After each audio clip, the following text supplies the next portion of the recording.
Welcome, welcome, welcome, welcome. Here we are, our first live podcast in the new SEC Focus Facebook group.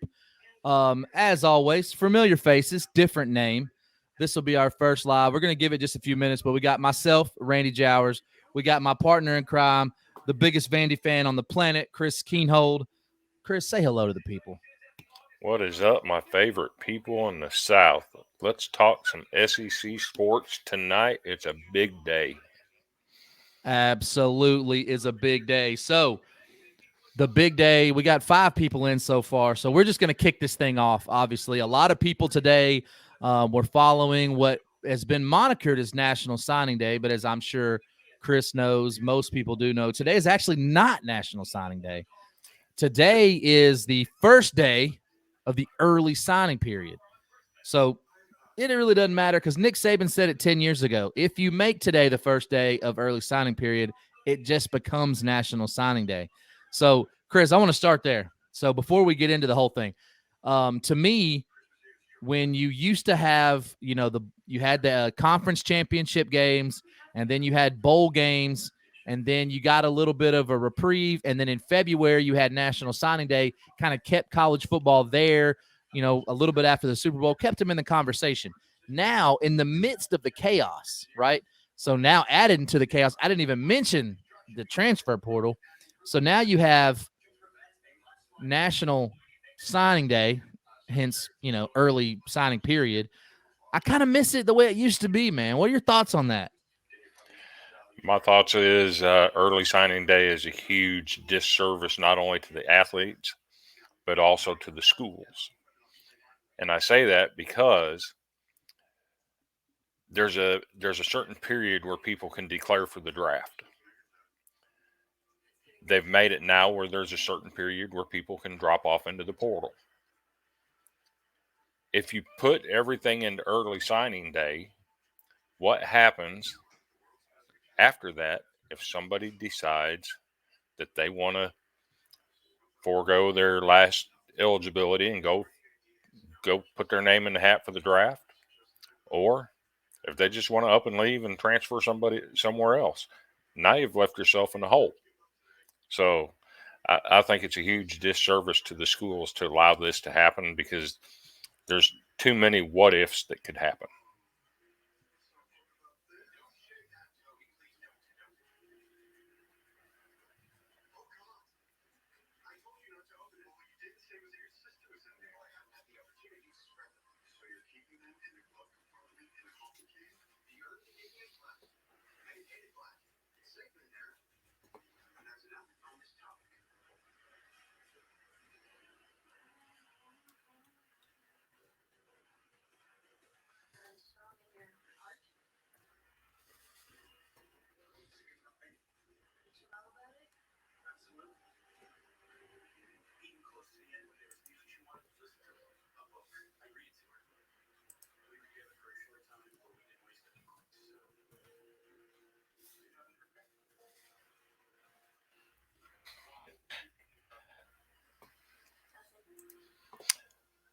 So I guess my guy Randy froze.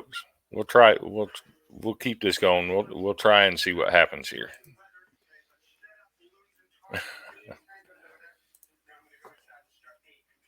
Maybe he can get back here shortly.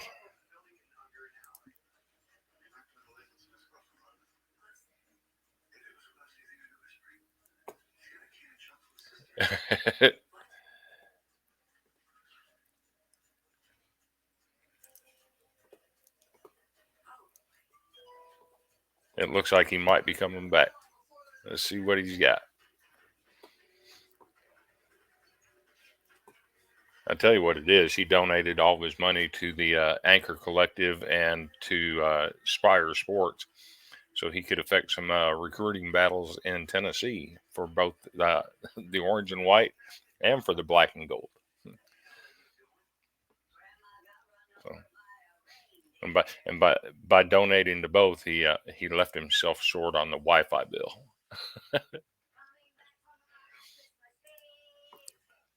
I see Anthony there talking about Randy's cricket phone.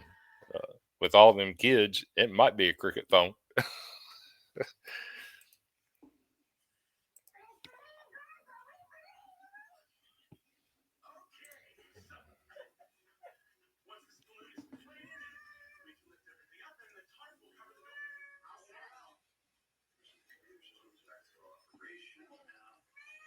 Whew. He's back. Cricket is guys. It's let me down for the last time. I had to have some fun with you, man. Oh man, You donated all your money to Spire Sports and Anchor Collective, and left you short on the cricket bill. this man said he got that $50 T-Mobile Wi-Fi because Scrubs was his favorite show and he liked the commercials. That was Anthony Handy, and I think Anthony's projecting something there, man. Don't hate on Scrubs now. Don't hate on the Scrubs. So now, I missed a little bit of what you said. I think I got it. You said it did a disservice to not only the athletes but to the schools, and I agree. It does a disservice, in my opinion, to the sport, and in college football as well. And you might have said that because you're taking away a day in February that kept you in the news, right before, really before baseball gets kicked off. You're not competing with the NFL at that point. Valentine's Day, who really celebrates that? But what I wanted to get into, we are going to talk about this since today is Ad-Lib signing day. Let's get into some rankings, man. Let's get into it. Alabama had a absolute banner day. They raked, killed it. Number one in the country, obviously number one in the SEC. Georgia comes in at number 2. Let's just go to SEC rankings because that's what we're here for, right? We all know who's number 14.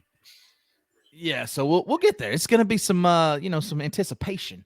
So Alabama number 1, Georgia number 2, LSU number 3, Tennessee number 4, Florida number 5, A&M number 6, South Carolina number 7, Auburn number 8, and we'll talk about that in a second because what Hugh Freeze has done today has really been something special. Arkansas number 9, Mississippi State, a great day for those guys. Even though they're 10th, I thought it was a great day holding on to the guys they did. They really only lost one commit. Missouri number 11, Kentucky number 12, Ole Miss number 13, Vanderbilt number 14. So a few things that stood out to me, Chris. Number one, we could talk about Alabama, but this is kind of what they do. Pre-NIL, post-NIL, that's just what they do. They're at the top. Nick Saban gets the talent. That's proven but I want to talk about one thing in particular. Ole Miss. Lane Kiffin, obviously there was a huge story about is Lane going to Auburn.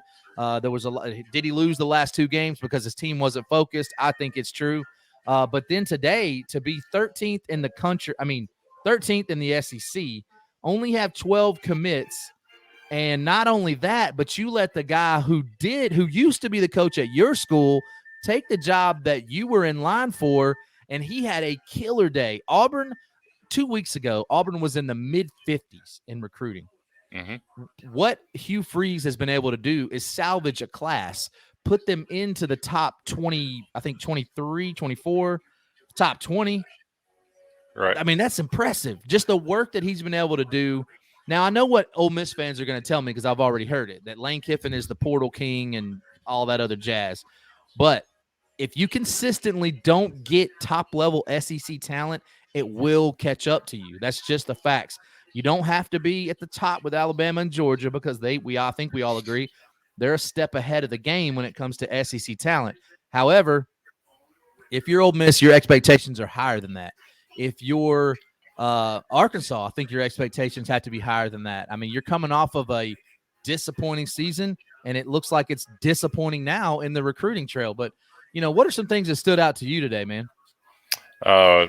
Speaking of Ole Miss, one of the things that stood out for me is they had a long-time commit, and Marcel Reed from up in Nashville played at NBA, decommitted 2 days before early signing day and flipped over to Texas A&M. Is there something going on down there in Oxford that players are catching wind of that they don't want no part of? It could be. So one of the things that Drew just said is that we see how Bama elite get their tailbones hurt and it don't matter. Plus 3 stars could still be 5 stars with coaching, and 5 stars, Manning, are likely to be way less. And we'll get to the Arch Manning thing in a second, but I will point out Drew's a Georgia fan for those that don't know. So obviously, no disrespect to those guys, But Chris, did you happen to see the video? I think I shared it in the group. There was Kirby Smart with 3 5-star recruits, all in Georgia gear, in the Georgia locker room, making a TikTok. Ironically, all 3 of those, Caleb Downs being the prize of that threesome. We get wild here on the show. All 3 of them committed to Alabama today. So even when you think you have them, Tricky Nick comes in, man, and he's still elite at what he does. So I think the dynasty dying is way oversold. And to be honest, it's oversold by people that hate Alabama, right? Which is a lot of people. So they're not the only ones that do that. I don't know what's going on. Even LSU came in there with a Vandy kid, came in the week of Thanksgiving offering a scholarship to a guy that had been committed since July and flipped him. So there's a lot of that goes on. Most people just don't see the backside of it like real deep SEC fans do that actually follow this stuff for a hobby. So it's interesting when you get into it and look at it from a different angle. It is. I think, for Tennessee, I'm a Tennessee fan. For those that don't know, it wasn't a really exciting day. There was no big flips, but on the flip side of that, they didn't have any big flips the other way either. They signed everybody that they had committed. So I think that it was really, and to be honest, if I'm looking at Tennessee Twitter and they're fiending, for that big flip or that big signing that nobody saw coming, I kind of look at it a different way. If I'm a Tennessee fan, which I am, I'm craving the fact that there's no drama, Chris. We finally have, dare I say it, some stability in the program that when Josh Heupel goes out and gets a Nico, when Josh Heupel goes out and gets a David Hobbs, when he goes out and gets these 4 and 5 stars, they stay committed. And they're on campus now. Some of these guys are on campus practicing with the team, early enrollees. So for me, I didn't think that anything was wrong with the lack of splash today because, Tennessee's still 4th in the SEC. I think they were 10th in the country. So to me, it was an impressive. And if you think about it too, Tennessee 2 years ago was an absolute dumpster fire. Everybody was leaving. 38 players left. Josh Heupel now has somewhat stabilized. They got to improve a lot. And I think they address their needs, right? And I think that, and you've mentioned this too, when you're at Vanderbilt, you're 14th in the SEC in recruiting, but you're still top 50 in the country, right? So that's not where you want to be. But I think when you're at Vanderbilt, or even if you're at Tennessee, just to a different degree, you're not going to compete with Alabama on everybody. Will they on some? They did compete with Vandy on Hobbs, and they ended up getting him. I'm not Vandy, Alabama, sorry.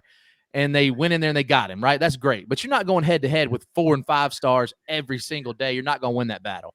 So they addressed the need, and I think that's what Vanderbilt did. Just from looking at the commits, they went after their team needs and fit culture. That's the kind of thing that I think Josh Heupel's doing as well. Yeah.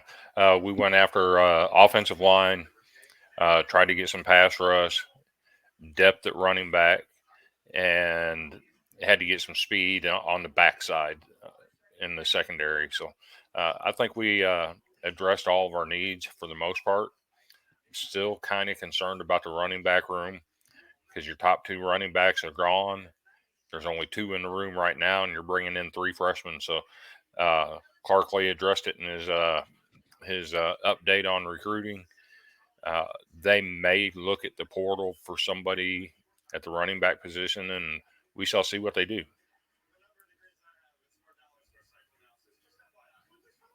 And there goes Randy again, freezing up on us. Am I back? I see you're back. You you're lagging a little bit, but you're back. Oh, man, listen, I was just about to talk about our club. And she said yesterday was a more exciting day for the Cats getting Devin Leary than today was. Huge pickup for Kentucky. That is massive. I think you got to pick up big names in the transfer portal when you're what are they? Let's go down the line here. I'm still looking. 33rd in the country, Chloe. And Randy Jowers froze on duck lips. Am I frozen again? Devin Leary is not the only person they got in the portal yesterday. They also got Ray Davis yesterday. a 1,000-yard rusher from the SEC. And if you look at it, you got a guy with that kind of experience, was a freshman All-American at Temple. That's the equivalent of bringing in a 5-star recruit when you get that level of production coming in. Yeah, big day for them. I think for everybody today. So today was National Signing Day. A couple of notes that I got out of here. 29 of the 32 5-stars signed today. So to Nick Saban's credit, 10 years ago, he said if you change it to the early signing period, it just becomes National Signing Day. That's true. So 4 SEC schools in the top 10 in recruiting, 8 SEC schools in the top 20 in recruiting, 10 SEC schools in the top 25, and all SEC schools in the top 50. So I think that obviously when we talk about the SEC and the talent, and it's well noted that it's the best conference. Let's just be real about it. That's just what it means. You get the best high school talent in the country coming to your conference, and they produce the most NFL talent. I mean, it is what it is. So exciting day, I think, for everybody that really follows recruiting, and you can kind of already start looking towards next year and what that's going to look like. And for me as a Tennessee fan, I'm stoked. Well, Nico coming in, a lot of guys, but what I'm more excited about is getting those big bodies, right? There was a 3-star offensive tackle that came in. He's 6'7", 365. That excites me. That excites me almost as much, if not more, than Nico. There's actually a defensive end in this Vanderbilt class that supposedly has a laser timed 40 at 4.4 at defensive end, and he's huge. And it's like fast. That's what Vanderbilt's got to get. That is true. You got to have you got to have the hog mileage, and you got to have speed, man. Speed. So, and I mentioned it again, but I want to talk back about it again because I might have been breaking up and choppy. I don't know. But Hugh Freeze, man, just how good of a job have you thought that this guy's done, taking them from mid-50s in recruiting to the top 25 nationally in a matter of 2 weeks? Oh, that's a good job. My question is, how many of them guys were already committed when he got there, and how many did he flip from Liberty? It'd be interesting to look into that and see what those numbers actually are. Yeah, so he actually that now 19th. That's where they're 19th. Man, that's crazy, man. Just such a great job. But let's look at it right now. Their number 1 recruit was Keldrick Falk. He signed out of Highland Home, Alabama. And since we're a live podcast, we're just going to look it all up live. He had offers from Clemson, Florida, Florida State, and Alabama, just to name a few. Took his last visit to Auburn on June 10th. So to your point, it sounds like he was already kind of teed up a little bit. Yeah. So, but yeah, still the job that he did, man, getting these guys to sign June 21st, last visit. That's a good point. We should have looked that up before we came on the show. Drew, my man, coming in, he said, begin. Even if you think of your own team, Heupel's coaching level and culture, this matters with making 3-stars go to 5-star level. UGA brought in Jordan Davis as a 3-star, but Dan Lanning made him a 5-star. And I'll let Chris kind of go off on that tangent for a second because it is about development. It is. And I think that what gets lost in the fact that what Chris is about to say is that when you recruit guys from high school and you develop them and they turn into a great player, that's great news, right? But there's 2 things can be true. You can also get a transfer like Hendon Hooker that comes in, didn't pan out for him in Virginia Tech. Decently recruited guy. He was a 3-4 star, depending on what ranking system you looked at. Didn't work out for him. Virginia Tech comes to Tennessee after being benched and just, put out in solidarity. He all of a sudden now he's a Heisman candidate. Maybe he would have won the Heisman had he not got hurt, hadn't lost to South Carolina. We don't know. But I mean, I think that both can be true. To your point, culture matters, and that's what I think they're building there. But I'll let Chris talk about the development. That's his jam. Yeah, development. For me, I don't like what it's turned into, especially with the transfer portal, because it's turned into rent a player. You've literally turned college football into Major League Baseball free agency. The small market teams, which are your G5s and your lower level Power 5 programs, Vanderbilt would be included in that, would be your small market teams and your Alabamas, Georgias, Clemson's, Ohio State's. They're your major market teams like your Yankees and your Dodgers and the ones that go out and pay these big dollars to bring in these players that were developed and made into stars by the lower level uh, entities, so to speak. I don't like it. I don't think it's good for the sport overall. And until somebody does something about it, it ain't gonna change. And you can't say the entity that's tasked with doing that is powerless, because all you're doing is taking their power away by telling them that they're powerless. Threatening to sue them is taking their power away. So I don't know what needs to be done. Obviously, something has to be done because it's not sustainable. I do agree with Nick Saban on that point. What they've created is not sustainable. Yeah, my only caveat to that is when I hear Nick Saban talk about an imbalance in resources, it's falling on deaf ears because it's just not. It's tone deaf. They are the rich getting richer, and as Yep. Nick Saban is talking about the NIL and the paying, it's not sustainable. He goes out and signs one of the best classes that he's ever had this year after coming off of what he called 2 rebuild years. It's just tone And deaf to me. and just last year took the best offensive lineman at Vanderbilt and made him a starter at Alabama. Yeah, If no, he's good enough to start at Alabama, he was good enough to play be an All-American at Vanderbilt. I agree. Transitioning a little bit. So bowl season, we've only had, I think this is true. We've only had one SEC team compete in a bowl game. Is that true? Let me Is look it that only up. Florida? Did they really compete? Well, no. So they were there. They were there. And this is a question that I have for our queen of the group, Nikki Mays, Florida fan. We were obviously live chatting about the Florida game and how they had to get some toxicity out of the program. And Oregon State just took it to them. I mean, they blew them out. Florida actually had to kick a field goal down by 30 just to keep the streak alive of going scoreless in a game. I think that goes back to like 1988 when Chris was like 38. So this, but what really bothered me more than the score, because that happens, you get run, right? Oregon State's not a bad team. What bothered me more was some of the clips I saw of the defensive linemen and the linebackers no effort being in the game. So I just want to get your thoughts on that. And do you think that, Billy had a decent day today, but it just seems like from taking the temperature, and I'm sure Nikki's going to speak on this, as she said, we just cheered like we won because we kicked the field goal. Are Florida fans going to have the patience for Billy to rebuild this thing, or do you think it's going to all spiral downhill if he has another 6-6 year? Another 6-6 year, and they'll be calling for his job. It's just the way they are. They weren't patient with Dan Mullen. They're not going to be patient with Billy Napier. That's just the nature of the beast. Yeah, I do agree. So I know a little bit about having impatient fans as a fan of Tennessee. So a couple of comments. Drew says, and me and you can speak on that. When you have that culture where you're overturning your staff every 2 or 3 years, you can't build a sustainable product.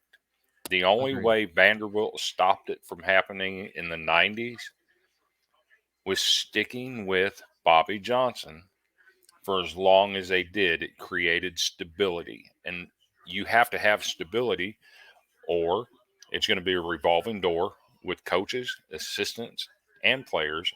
And you can't win like that. Yeah, I agree. Nikki said you have to give a coach 3 to 5 years to build his own program. I agree. The problem is in today's world and the I want it right now mentality that we have. I just wrote an article about that recently. Is that I don't think he gets that. I think that if he has another 6-6 year or worse, if he goes 3-9, they'll probably fire the guy. And I'm not saying that it deserves to happen. Drew said Napier is a good coach and Florida is doing fairly well in recruiting. I agree they're doing fairly well, but for Florida, fairly well isn't good enough. Dan Mullen was actually doing better than fairly well by the numbers, but you see what that created was just bringing in players that, number one, never showed up to campus, never qualified, but they were like 4 and 5 stars, or you bring in players that are toxic and they ruin the culture. And that is why they're in the situation they are. I know a lot about that as a Tennessee fan because Butch did that. I mean, I thought they should have kept Butch, but Butch just started taking stars, right? He just started getting them out. You had Jalen Hurd, who was great, 5-star, great guy. Alvin Kamara, you're getting him. I mean, it's just you had all these Callaway and Justin Hunter and Josh Dobbs, NFL players, but he didn't win 10, 11 games, didn't compete for the SEC title, so we got to get him out. Had the most injuries ever, back-to-back seasons. Got to get him out of here. And then they went through the Jeremy Pruitt thing. Well, that ended really, really poorly, and now it seems for the first time in probably, I think, since 2016, it feels a little bit more stable, like they're on stable ground. But I mean, we'll see, right? I don't like the opt-out thing. We'll talk about that in a second. But something we didn't catch on, I actually wanted to start the show with this. Mike Leach. We haven't had a live podcast since Mike Leach passed away. So I just wanted to, obviously, our thoughts and prayers were going out to him. We posted a lot of things on the page. Mike Leach was a special, he was absolutely a delight to listen to, a delight to watch coach. I think Chris could tell you this. Tennessee actually hired Mike Leach. A lot of people don't know this. And there was a revolt. And the reason people didn't hear about it is because the revolt that happened by the fans was actually over a different coach. But Mike Leach was hired. Mike Hamilton had actually signed him, they had an MO. No, not even an MOU, because that's what, what's his name? Greg Schiano. Yeah, Schiano. Yeah, he's the one that had the MOU and all that stuff. But Mike Leach was signed, sealed, and delivered, got back home to Knoxville. Mike Hamilton gets fired. That is toxic culture right there, bro. But Mike Leach, an absolute pleasure. The interviews he would do, you saw in his funeral, all the players coming up, Gardner Minshew dropping the F-bomb live. His players absolutely love to be around him. So just, obviously, we're going to miss him. National treasure.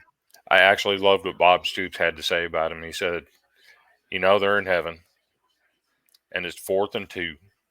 He's on his own 40, and he's going to go for it. What people don't realize, Mike Leach actually started coaching as an offensive coordinator at a little small school in Iowa. And then there were actually 2 big names on that staff. One was the head coach, and the offensive coordinator was Mike Leach. Then they moved on. They can say what they want to about Hal Mumme. Mike Leach was the founder and the creator of the air raid offense in college football. Yeah. Look, his when coaching you have tree was when you so have that impressive. impact, when you have that impact, you are a legend, regardless of what people think about your coaching ability. The man was a class act all the way around. I agree, and I think that when you listen to him, sometimes you shook your head like, "Oh my goodness!" When he talked about the fat little girlfriends, I really laughed, but I'm like, "Man, you can't say that kind of stuff." But he did. And just reading a lot, Steve Robertson obviously is a guy that I've had on my podcast. I think a lot of him. He did a fantastic job covering the stories. And there were so many people on Twitter. If you just go look it up, like Mike Leach memories or Mike Leach stories, there are so many about no-name podcast guys, no-name writers like myself. I've done this for a couple years now, but Mike Leach was so giving with his time, and he didn't just give you 5, 10 minutes, 15 minutes. He would sit down with people for hours, and he had nothing to gain from that. He was just genuinely a good dude, and he will absolutely be missed. I think, and I actually want to bring this up too, Chris. I want to get your thoughts. A lot of people made a big deal about the fact that Mississippi State hired, not really hired, promoted Arnett to be the head coach. And they say, see, that's what I'm talking about. They replace a guy and, he's not even, in the ground yet. I think that was absolutely the right move to promote from within. You had to do something to stabilize this recruiting class. And it's exactly what Mike Leach would have wanted. I saw some people saying, well, they shouldn't play in the bowl game. Mike Leach would be pissed if they didn't play in that bowl game. The players voted to play in that game. Overwhelmingly voted to play in the bowl game. So now, speaking on Steve Robertson, I'm going to go there. I think Mississippi State did the right thing. I think they knew some things that weren't being released publicly. But the way Steve Robertson covered that story on that day was absolutely impeccable. It was. Now, we made some posts, and one of the things I posted was that we as an admin team would not post anything or allow any post that was not confirmed. We had people, and I don't mind calling out some names. Uh, we had people tweeting things. We had one reporter tweet out a supposed interview with Lane Kiffin about Mike Leach, where it implied that he was already gone, and they posted that on Sunday night. It had to be deleted within minutes. The responsibility of the press in situations like that needs to be first and foremost. And Steve Robertson was absolutely impeccable in his coverage, and I became a huge fan that day. Yeah, man. So he's a big fan. Look, self-promotion here. We interviewed Steve maybe a year ago on In Off the Bench. It's on Apple, Spotify, anywhere you get your podcast. Just a fantastic interview. The guy is so knowledgeable about Mississippi State. And for all those that were kind of calling him out, like, who is this guy? There is absolutely nobody in the world, maybe even Mike Leach when he was still here with us, God rest his soul, that knows Mississippi State inside and out like Steve does. For those that don't know, he is the best sourced outlet in Mississippi for that program. Yeah, absolutely. For those that don't know, Steve kind of got his claim to fame, if you will, by breaking the Hugh Freeze story. We'll just leave it at that because we're a family show. Our boy Drew says we can't even seem to get Kirby Smart a better haircut, much less open up enough like Leach. I love him, but I'm just saying. And Nikki says Kirby does need a new haircut. I think at this point, guys, we got what we got. Hold that thought. Hold that thought. Oh, man. Are you about to take off your hat? I'm fixing to duck out of the picture for just a minute. Okay. This is what we do live podcast for. Ladies and gentlemen, the reveal. The reveal. I got the perfect tool to get Kirby Smart a haircut. It's called the Clippers. Oh, man. Let me show you. Ooh, looky there. The work has been done. Until Vanderbilt wins a bowl game, I will keep it saved. Whoa, man. So get used to this, ladies and gentlemen. Get used to this. So we talked earlier about the recruiting, obviously, you know, with the early signing day. We talk about all that. Now I want to get into some NFL mock drafts. I want to talk about who is coming, who's going. And if you read, but there's a trillion different sites to get your mock drafts from. So for this one, I'm just going to be honest with y'all. I'm using CBS. They got several different people on there. I think they're pretty reputable. But the number one overall pick seems to be pretty consensus pick overall is Bryce Young from Alabama going to the Texans. So a couple thoughts on that. Bryce Young, number one, I think has absolutely cemented himself as the best quarterback in college football over the course of the past couple seasons. He was a lone bright spot in what was, you know, they lost 2 games. Come on. But he's going to play in the bowl game, did not opt out. That's culture, my friends. Will Anderson, we're going to talk about him in a second. He's not opting out. They're playing in this game. That's the culture. Going down, I'm just going to name off some SEC guys. Jalen Carter is selected at the number 2 pick to the Chicago Bears out of Georgia, defensive lineman. Will Anderson, the edge rusher from Alabama, number 3. And then you go down, you got Keely Ringo as a top 5 pick. A little surprised by that. I thought his draft stock would have fallen a little bit just based on how the season kind of ended for him. But he is what he is. Then you have Will Levis going to the Colts, which I'm a Colts fan. I'm not loving that pick. Either way, number 6 pick, Will Levis out of Kentucky. And then as you go down, you have a TCU. I got to name this because Nikki's here with us. The first TCU person on here, Quentin Johnston, TCU Jr. They got him going 10th to the Green Bay Packers. It's really cold up there. Going down, Anthony Richardson's actually the next SEC. No, that's not true. Osiris Torrance out of Florida. So 6-win Florida team, and they got 2 players in the top 15. So I think some talent. That reminds me of some Derek Mason stuff where you have all these guys going to the NFL and you can't have a winning record. Yeah, so offensive lineman, obviously out of Florida, going to the Texans as well. So you could have a Florida offensive lineman protecting Bryce Young. And then you have Anthony Richardson. They got him going to the Seahawks at 15. I think it's a little bit of a stretch, but he definitely has all the physical tools. And then if you go down, let's see, who's the next? Cam Smith going 22 out of South Carolina. Made a lot of money this year. That guy played really good against Tennessee. I don't want to talk about that game, though. The Ravens, with the 24th pick, they have them selected to. Who are they gonna? Man, the Ravens. I don't know if I love it. Brian Branch, the cornerback. I'll be honest, man. I saw that dude get toasted by Jalen Hyatt like a bunch of times. Yeah. Which, ironically, Jalen Hyatt, Tennessee junior, opted out of the bowl game. Jalen, I love you. I still wish you to play. They got him going number 27 to the Cowboys. Daniel Ball, if you're watching, get ready for Jalen Hyatt. Y'all need some help in the wide receiver position, man. Help is on the way. You got a pair. You got Drew Sanders, the edge rusher out of Arkansas, 25 to the Denver Broncos. They need a lot of help with the Denver Broncos. A pair of Georgia. Broderick Jones, the offensive tackle. They got him going 26 to the Bengals. Lord knows that Joe Shiesty needs some offensive line. And then Darnell Washington, the tight end.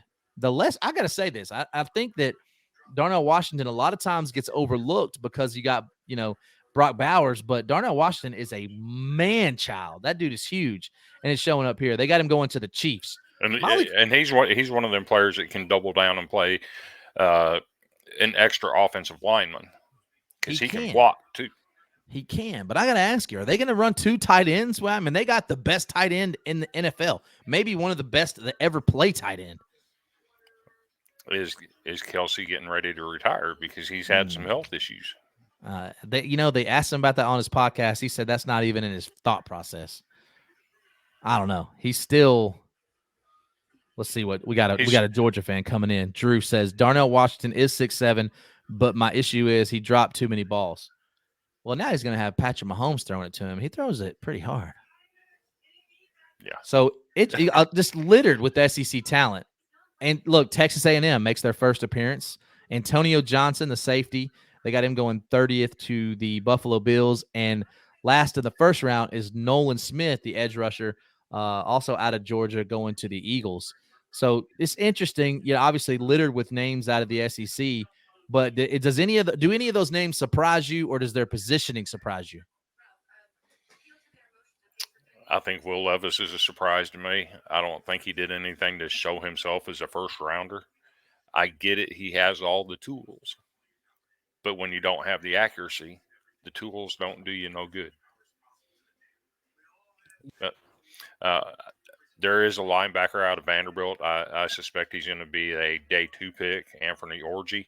If he decides to go, he has made no announcement yet. I'm crossing my fingers that he doesn't, because we could really use him coming back. Yeah, I think he's going to leave, Chris. I got to be honest. But I hope he doesn't for your sake. I expect him to leave, but I can cross my fingers. You can, absolutely. They definitely could use a guy like that. I think that for back to the Tennessee thing, NFL, you saw Jalen Hyatt in there, Cedric Tillman. They got him as a second-round pick. You got, Hendon Hooker. The jury's out. They still have him as high as the second round and as low as the 5th round. So I don't know if you're an NFL team. If I'm an NFL team and I'm not taking a quarterback in the second round that just tore his ACL, I'm just not doing it. It's too risky unless you just absolutely know that he's not going to play that next year, which, he won't more than likely until it maybe December, January. But I don't know if taking him in the second round is really cost efficient.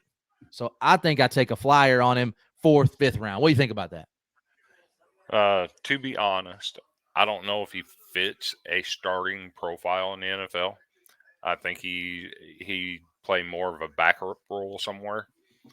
I see him as being very, very similar to a guy like Josh Dobbs. Yeah, but so much more accurate than Josh Dobbs. Yes, very much, a whole lot more accurate. But that's the kind of role I see him playing. Not to say that he can't be a starter. It just, with the tools he has, I kind of expect him to be a backup. And there's no shame in that because there's only 32 starting quarterbacks in the NFL. No, very true. And I think and, and like I mentioned it in the chat earlier today. Josh Dobbs has done enough that he deserves a chance. There's some whispers that he might be signing with Tennessee. I don't know if that's come through or not, yeah, it's but official. I think he deserves a chance. You know, why not let him go out there and see if he can beat out Malik Willis to play that spot for the rest of the year? Yeah, I gotta. The only thing that concerns me about the number 1 pick, Bryce Young, we've seen him play. We know he has the arm. We know he has the athleticism. We know all that. But I found a note today, Chris. This is interesting to me. Of the 301 quarterbacks drafted over the last 25 years, only 2 of them were under 5'11 and under 200 pounds. Neither were drafted within the first 100 picks. Bryce Young currently stands at 5'10, 190, and is the overwhelming overall number 1 pick by almost every mock draft that I could find. Do you have concerns with his size in the NFL? In the NFL, absolutely. In the college game, I think he's fast enough to get away from some of these linemen. But in the NFL, I'm not so sure he is because in the NFL, these guys are just as fast as he is. Just as fast. You talked about that defensive lineman. I think it was a defensive lineman running a 4.4. Those are all over the NFL. Yeah. I see Bryce Young is still tough under certain pressure, like a well-coached. I still think Jalen Hurts is better. I think that was Drew that said that, and I think that maybe Drew's been drinking because Bryce Young is like way better, in my opinion, than Jalen Hurts at certain things. Jalen Hurts is a great story. I think Jalen Hurts has absolutely improved his game this year tenfold over what he was last year. Last year, he had the lowest completion percentage of any NFL quarterback that started over 10 games in the history, lowest QBR over any NFL quarterback in history. His improvement is marked. Bryce Young is right now ready to play in the NFL, in my opinion. I do worry about his size, though, because I don't think he's as athletic as you need to. He's not Lamar Jackson. He's not Michael Vick. He's not Josh Allen because Josh Allen really athletic, but he's so big that even when he gets contact, he's the one delivering the punishment. That's not going to happen for Bryce Young. He's 190 pounds. So, I don't know, man. I don't know. Nikki said, I wouldn't be afraid. The guy's smart on his feet and can read a D quick. Very true. Very intelligent quarterback. Absolutely. And a leader of men. The fact that he went in and said, I'm not going to opt out. I'm going to play. These are my brothers. That tells me everything I need to know. Chloe says, if we touched on Will Levis yet, we did, Chloe. But for you, we're going to go back to it. We're going to go back. Will Levis has the arm of a top-level NFL quarterback. My concern with Will Levis is his ability to process information and process it quickly. Too many times over this last year, he would make a throw, it's half a second too late, or he'd make the wrong read. Those are my concerns. It's not physical ability with Will Levis. It's mental ability with Will Levis. He puts mayonnaise in his coffee, Chloe. I mean, I don't understand. I mean, and Jay Cutler is a guy that has thrown for well over 10,000 yards in his NFL career. He made his bag. Will Levis reminds me a lot of Jay Cutler when he came out. He has all of the tools. He can make all of the throws, but is he accurate enough? And that was one of the problems with Jay Cutler coming out was his accuracy. Can that translate to a long-term deal or a long career? Absolutely, just like it did for Jay Cutler. But yeah, he's got to get into the right system, and they have to have some offensive line that can protect him. So I want to hit on this. Bryce Young will not perform as well as Jalen Hurts, I promise you, unless he has a good coach. Other defenses can shred him, and yes, his size comes into play. Drew, I understand that you're a Georgia fan. You hate Alabama. I understand it. I respect it. I appreciate it. I am that. I could not disagree with you more about Bryce Young. I think that that dude is. He says that he in the national on the biggest stage. Bryce fell 1 touchdown in the fourth quarter of the Natty on a whim, ref call, and Bennett outplayed him. Chris, I'm gonna let you answer that, man. Half of the Alabama starting offense was on injured reserve in that game. You can't fault him for that game being lost by Alabama. That doesn't fall on his shoulders. Yeah, and Chloe says, I personally think Will was on a leash this year. Something was off with him. That may be true, Chloe. I think that he was also hurt a lot more than he let on. He dealt with some shoulder injuries, and even if it's non-throwing, when you're a quarterback and you're taking hits like he was, because the offensive line was just wasn't good. He's tough. He's tough as nails. That's what coaches are going to be looking at. And kind of back to what Drew said, if he has good coaching, I mean, in the NFL, you have like 100 different coaches for every position. He's going to be coached well.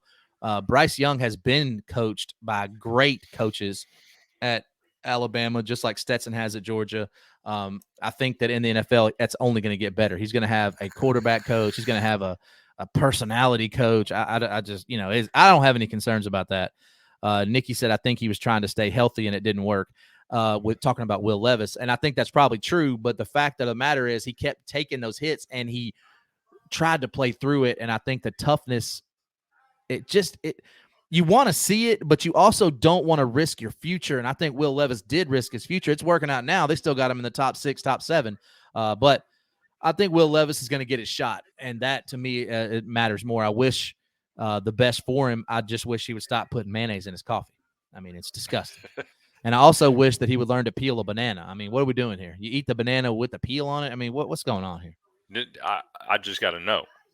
Does he stir the mayonnaise into the coffee with the banana before he eats the banana with the peel on it? All of that is so disgusting. I'm not even doing it.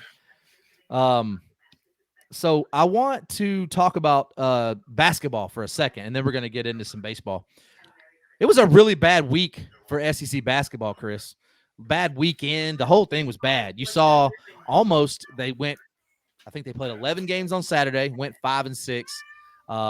With the highlight games, obviously Alabama losing to Gonzaga. I can see that. Tennessee losing. Tennessee losing to Arizona in the desert. Wait. Okay, I'm ready. We got Drew's coming back with some fire, so we're gonna step back for just 1 second. We're gonna step back. He said, "Oh, a load of poop emoji." The Williams injury excuse. Georgia was just better. Bryce Young will do well, but his stats won't be as good as Mahomes, Hurts, etc. He will do fine in a few years, but not balanced enough. Sack sensitive coming against NFLD. I really went back and looked at this because Drew brought this up several weeks ago, and I went back and looked. He said he'd take sacks. I couldn't find it. I just don't find the stats to back up what he's saying. The completion percentage is stupid high. He doesn't take a lot of sacks. I don't know, man. I don't know, man. So I think that it's I'm a big Bryce Young fan, in the fact that I think that he's in the Jalen Hurts thing. I don't know, man. We don't want to get stuck on that too much because we could really go down a long one. Not a big believer in that. But SEC basketball, back to that. Florida lost again. Tennessee lost. Vanderbilt lost. Auburn lost, Alabama lost, everybody lost. And then we follow up that with you come in this week, Mississippi State loses, Ole Miss loses. There's just losses everywhere. Mississippi State, I think they jumped up into the top 15 and immediately lose. Immediately. So now they're sitting at 11-1. Let's just go down real quick. Mississippi State 11-1, Arkansas 10-1, LSU 10-1, Missouri 10-1. Alabama 10-2, Tennessee 10-2, Auburn 9-2, Georgia 9-3, Kentucky 7-3 right now, Ole Miss 8-4, Florida 7-5, A&M 6-5, South Carolina 5-6, Vanderbilt 5-6. Chris, we got to get y'all out of this 14 spot, bro. It's not. I don't want y'all there, man. I mean, our only hope is beating South Carolina, and that's just being real. I've defended him as long as I can defend him. I am now on the fire Jerry Stackhouse train. Oh, man. This is year 4. You got a losing record. The guys that are supposed to be leading your team are not leading your team. The guys that you brought in for year 4 to be the next wave can't get off the bench. It's a dumpster fire in Nashville. It's time to cut the thread and make a change. You heard it here first, ladies and gentlemen. Chris Keenhold, #1 Alabama fan. I'm Alabama Vanderbilt fan. Follow him on Twitter. What's your Twitter handle? I've actually got 2 Twitters. VandyChris5 is my personal Twitter, and I also represent Southern Boy Sports with Southern Boy Sports Vanderbilt. It's a team page that they're starting over at Southern Boys, kind of along the same lines as Sidelines and Barstool, where you get fans that run the accounts. It's a lot of fun. It's something new that I'm looking forward to growing with. Yeah. So to touch on a couple things, obviously Alabama, they lose a tough one to Gonzaga. Defensively, they were just really bad. They turned the ball over too much, but I still think that Alabama is a really good team. They have, in my opinion, the best freshman in the SEC, if not the country, and Brandon Miller. The guy's so solid, and even in the Gonzaga game, he was just money, absolute money. Tennessee lost a really tough one to Arizona. Didn't take a lot out of the game as far as like I'm worried about them or anything like that. However, I did take away this. I mentioned it a couple weeks ago when we did a live podcast before that I was worried about Tennessee's offensive production. When the chips are all on the table, who goes and gets you the bucket? And it could be Zakai Ziegler, it could be Vescovi, it could be Josiah Jordan James. And that game, it was Zakai Ziegler, and he played well, but Vescovi goes 1 for 10. You just don't have Kamwa hit some really big shots. Julian Phillips, the 5-star freshman, the all everything, went over, had no points, didn't do anything, got like 2 rebounds. I think the moment was big. The gym was rocking. I would love to see that team on a neutral court. But that was a really intense game for December, Chris. A lot of people mentioned the foul disparity. And, you don't really ever hear Rick Barnes address those kinds of things in a press conference, and he did. I think it was Arizona was plus 17 in the foul disparity. But I'm not going to really harp on that because there's nothing I can do about it. There's nothing Rick Barnes can do about it other than just keep doing what you do, and you hope it all bounces out in the end. But 10-2, they get a big win tonight over a really tough Austin Peay team. Really got things back on track. But big notes for me, I think that Mississippi State at 11-1 is a fallacy. They have the 333rd ranked schedule in the country, so they've been stacking wins. Didn't even lose to a good team the other day. Arkansas at 10-1, that's legit. They're a good team. They've played several ranked teams. LSU at 10-1, still not a believer. I do think they're better than Mississippi State, though. They're still not ranked, though. I don't understand. How does Mississippi State get ranked at 11-1, not LSU? Missouri 10-1. We saw them play one good team, and they got the doors blown off of them. So let me make an addendum on Missouri. They did play a very good UCF team this past weekend and did get the win against them. They did. That's a nice win for that ball club. Sometimes it's better to be lucky than good. Getting ready to get into SEC play. Could I see them beating a Georgia, a South Carolina, a Vanderbilt? Oh, yeah. Absolutely. Yeah, I agree. I think the reason that Chloe's not as active in our chat today is I think Kentucky's playing right now. And just to touch on that, Kentucky, their fans are really going in on 2 things.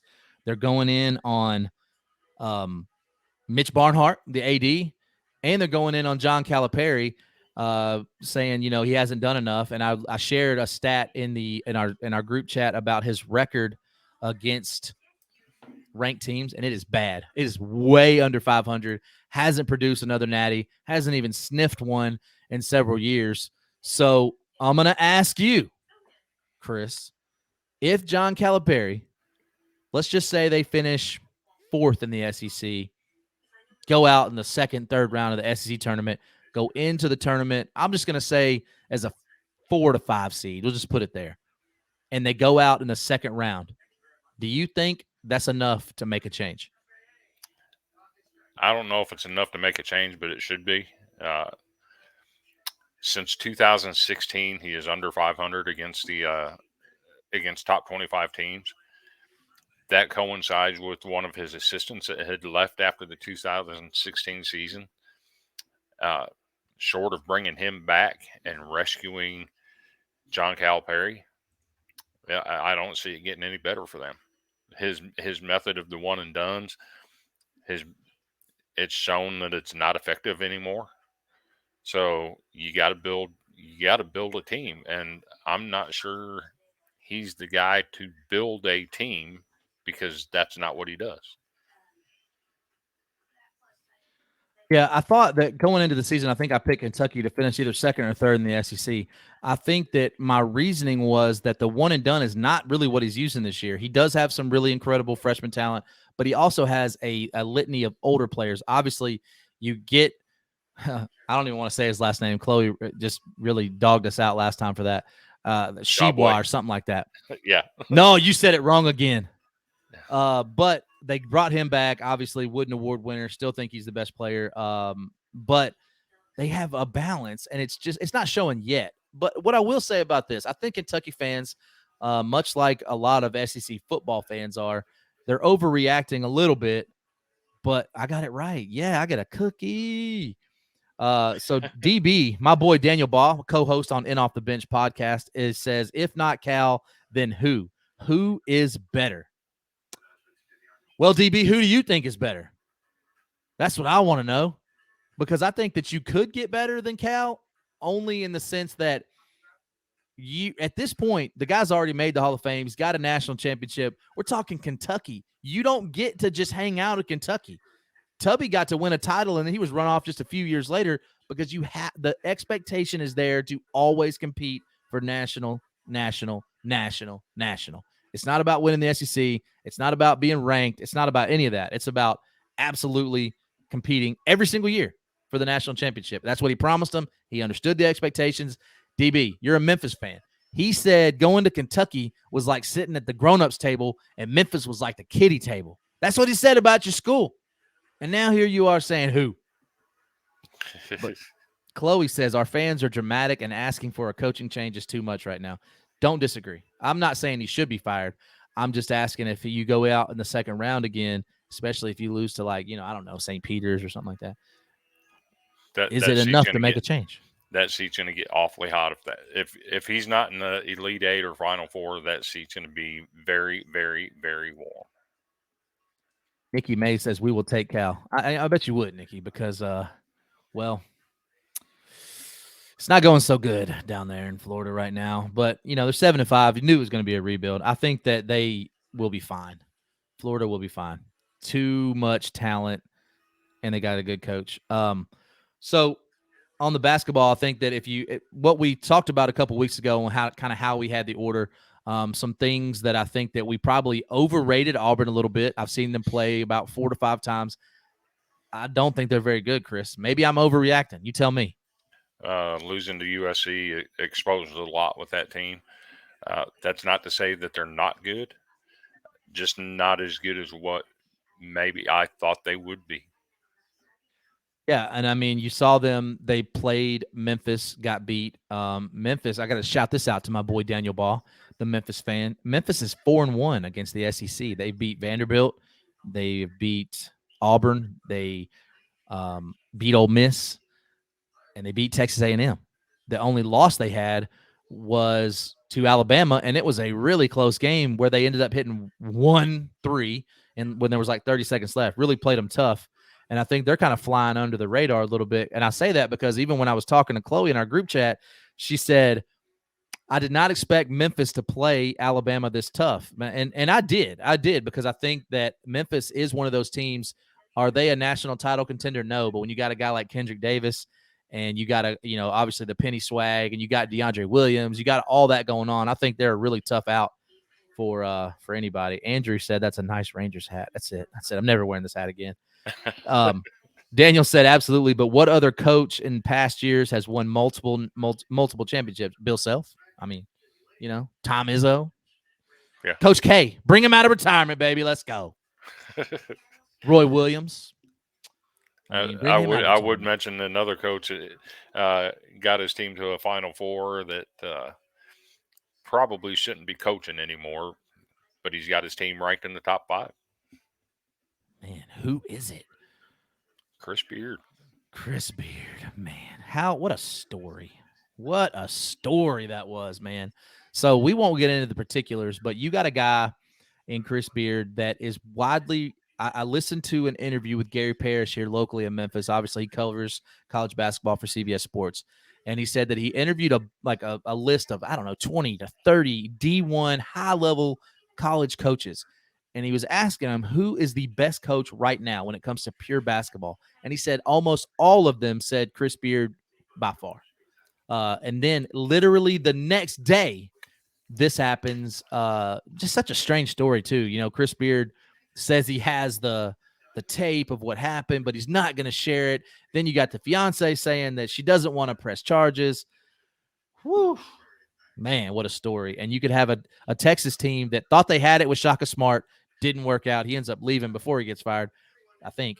And then now you got the Chris Beard thing happening right when they were rolling, because this team is rolling. But to their credit, they haven't lost since he's been out. So maybe it's not him. I mean, it's the talent he brought in there and the coaches he surrounded himself with. So, but as far as being the best coach, there's only one other name I would put up there with him as being the best X's and O's coach in college basketball right now.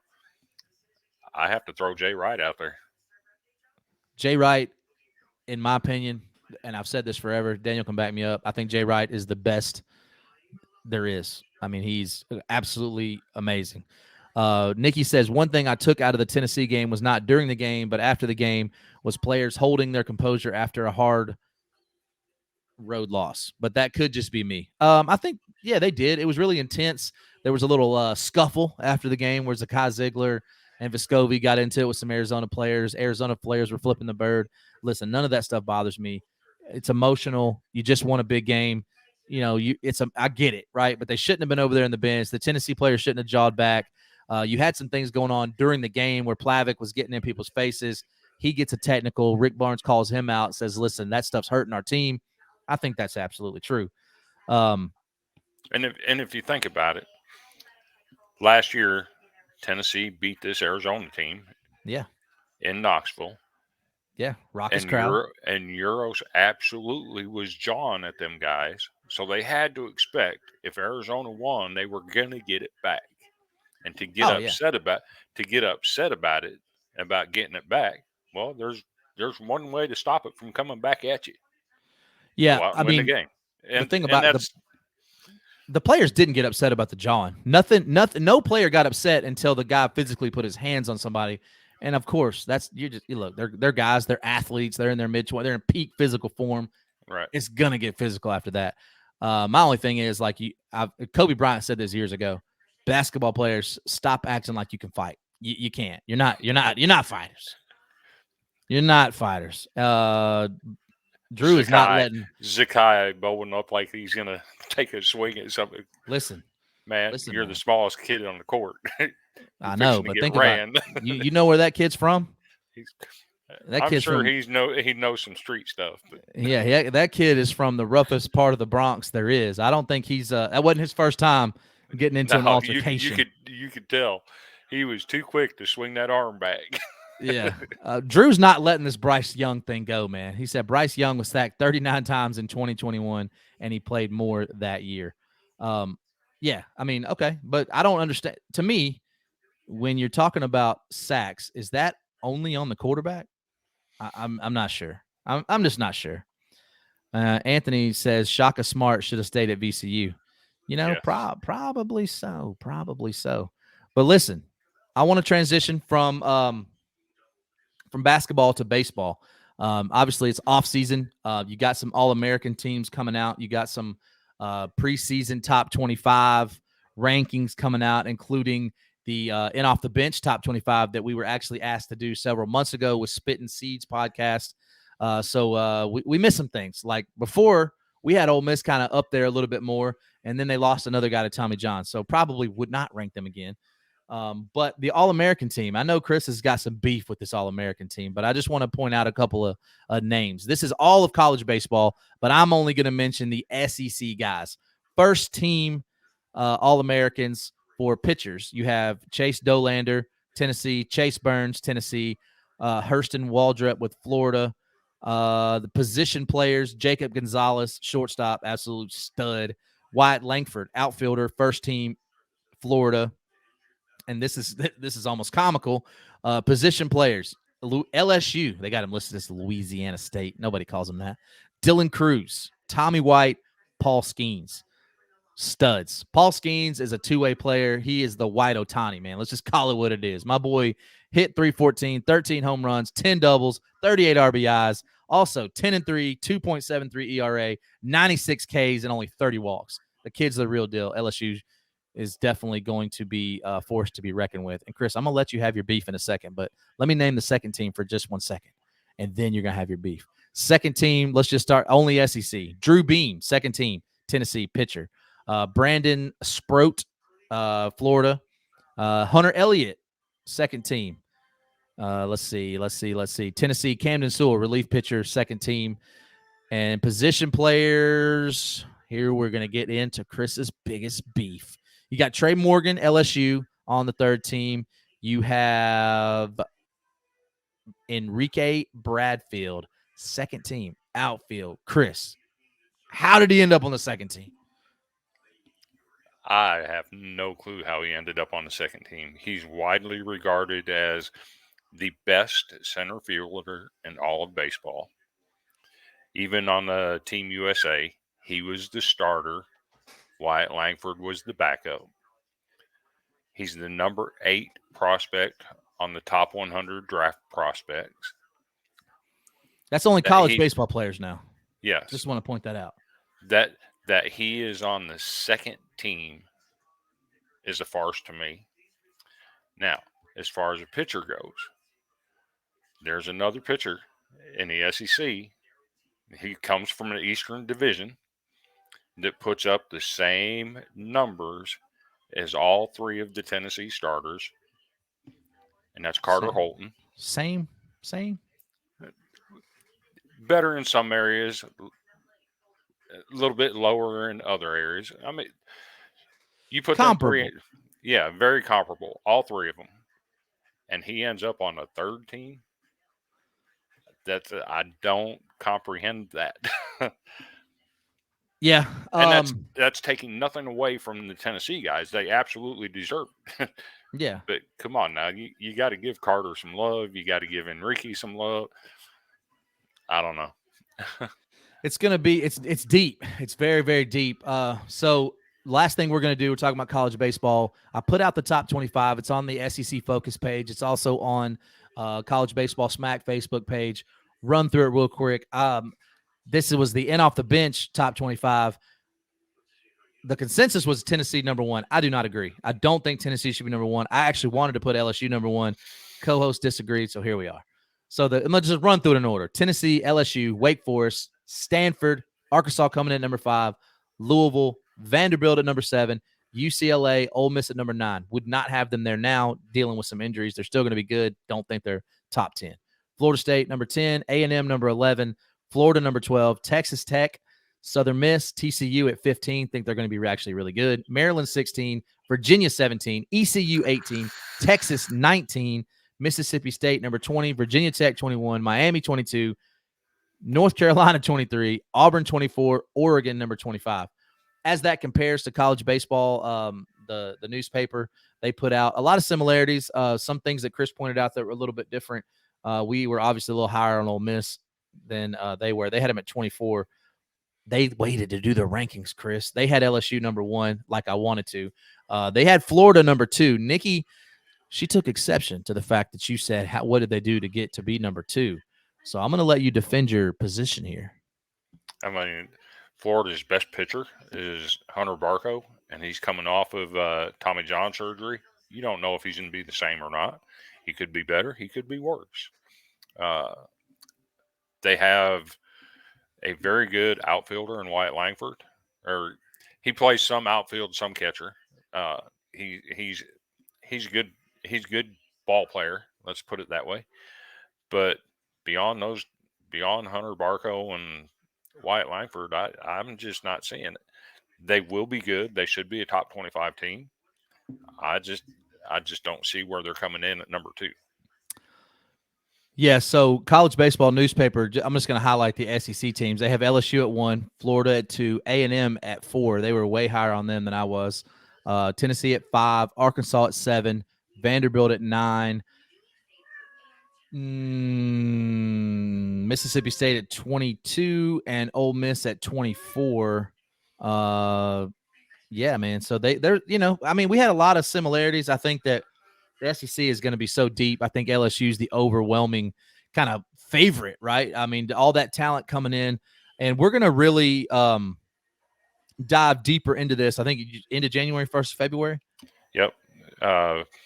So what we do over on the baseball group, the admins all submit their personal top 25. We have a scoring system, and we come out with our own preseason top 25. We start reviewing that the first week of February. And then on opening week, the top 5 teams will do 1 team per day. It's a lot of fun, but we will be sharing that in SEC Focus and look forward to doing that. Absolutely. We're going to dive a lot deeper in. We'll dive into, kind of roster breakdowns in SEC Focus and College Baseball Smack. We're going to do a simulcast breakdown on each Facebook page, so visit both. Not a competition between the two because College Baseball Smack is exclusively college baseball. SEC Focus, obviously, we're all sports. We're covering it all from football to basketball to baseball to softball, gymnastics, volleyball, golf. We're covering it all in SEC Focus. So my ask of you now, as we're an hour and 13 minutes in, I haven't asked you for anything, but I'm going to ask you now. As you're on our group, if you're in here right now, share our podcast, share our content, share our page. My focus, I think our focus, I'm going to speak on behalf of the admin team. Our focus is not to grow fast. Our focus is not to become the biggest group on Facebook. It's not to become the biggest SEC group. That's not our focus. Our focus is to become the best SEC resource. It's to become the best content, put out the best podcast, be an information hub for everything SEC. And we're also going to cover other schools, other conferences. When the NFL draft comes up, I plan on doing a spot on that as well. And we'll cover the TCUs. We'll cover Oklahoma and Texas. We're going to cover those teams. We're going to cover those players. I think that matters to what we're trying to do. And again, we want it to be a place where I would say safe, but I think that's the right word. You want to get the warm and fuzzies when you come there. I don't want you to come on here saying your mama and them, all that jazz. We want it to be family friendly, welcoming to everybody, no matter your knowledge. If you're deep into it like Chris and I, or if you're just a casual fan, we welcome you all. Chris, I'll let you have your spot now. My spot is we have a great admin team. We all have our own personal story. I know it's a tough time of year for a lot of people in this great nation of ours, but rest assured, if you are feeling any kind of way, reach out to somebody. They have done some marvelous work with the National Suicide Hotline.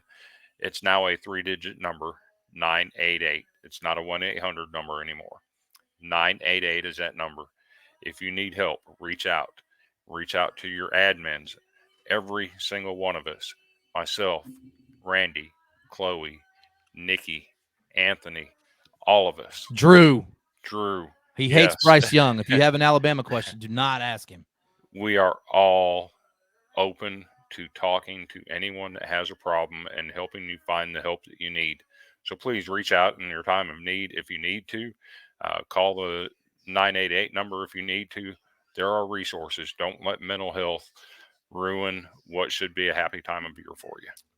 Absolutely. So when I say we cover all sports, I mean it. And we're going to promote other stuff too, right? I have podcasts. Chris had podcasts. Nikki does podcasts. Anthony Handy does fantastic podcasts as well.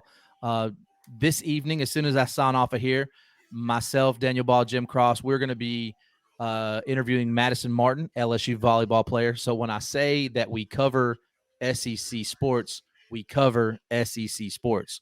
All of them. So a lot of people in the chat saying their inbox is open. So definitely take advantage of that. Reach out to all them people, and then if they don't answer, you can reach out to me. But I want to be last. I got a lot of kids, y'all. I can't be getting into all that.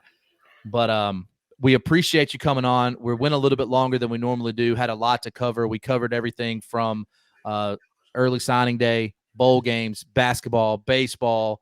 Well, there's only one bowl game. We covered NFL, SEC players in the NFL, the mock draft.